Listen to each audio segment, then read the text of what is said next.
અમદાવાદ વેપારી હિતરક્ષક સમિતિ અમરાઈવાડીમાં તેજસ્વી તારલાઓના સન્માન સહિત ટ્રાફિક જાગૃતિ અંતર્ગત હેલ્મેટનું વિતરણ કર્યું. અમદાવાદ પૂર્વના તેજસ્વી વિદ્યાર્થીઓને સન્માનિત કરવા અને તેમને પ્રોત્સાહિત કરવા ટ્રાફિક પોલીસ ડીસીપી હસન વિશેષ ઉપસ્થિત રહ્યા હતા. જ્યારે વિદ્યાર્થીઓ તેમના વાલીઓ સાથે દ્વિચક્રી વાહનોમાં મુસાફરી કરે તે દરમિયાન તેઓ હેલ્મેટ સંસ્કાર અંતર્ગત પહેરીને જ મુસાફરી કરે તે માટે તેઓને વિનામૂલ્યે હેલ્મેટ સંસ્થાના હોદ્દેદારો દ્વારા અપાયા હતા.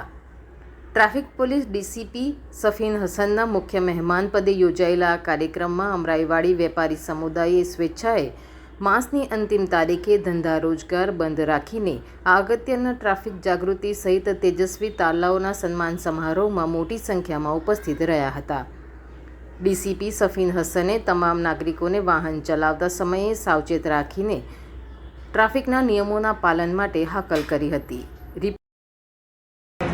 આજરોજ અમદાવાદ વેપારી હિતરક્ષક સમિતિ દ્વારા જે કાર્યક્રમ આયોજન કરવામાં આવેલું, જેની અંદર તેજસ્વી વિદ્યાર્થીઓનું સન્માન સાથે સાથે બાળકોને હેલ્મેટનું વિતરણ કરવામાં આવ્યું છે. અમદાવાદ ટ્રાફિક પોલીસનું જે કેમ્પેન હેલ્મેટ સંસ્કાર શરૂ કરવામાં આવ્યું છે, જેના ભાગરૂપે જ આ બાળકોને જે 7 થી 12 વર્ષના બાળકો છે, જે પોતાના માતા પિતાની પાછળ સ્કૂટી ઉપર બેસીને સ્કૂલ જાય છે અથવા બાઇક પર બેસીને જાય છે, એમને પોતાનું રક્ષણ કરવા માટે આ હેલ્મેટ જે છે ટ્રાફિક પોલીસ તરફથી આપવામાં આવ્યા છે.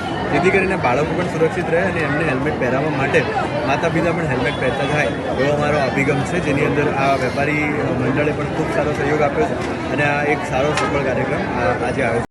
સંજીવ રાજપૂત સાથે અનિલ પટેલ, TV9 ગુજરાત, અમદાવાદ.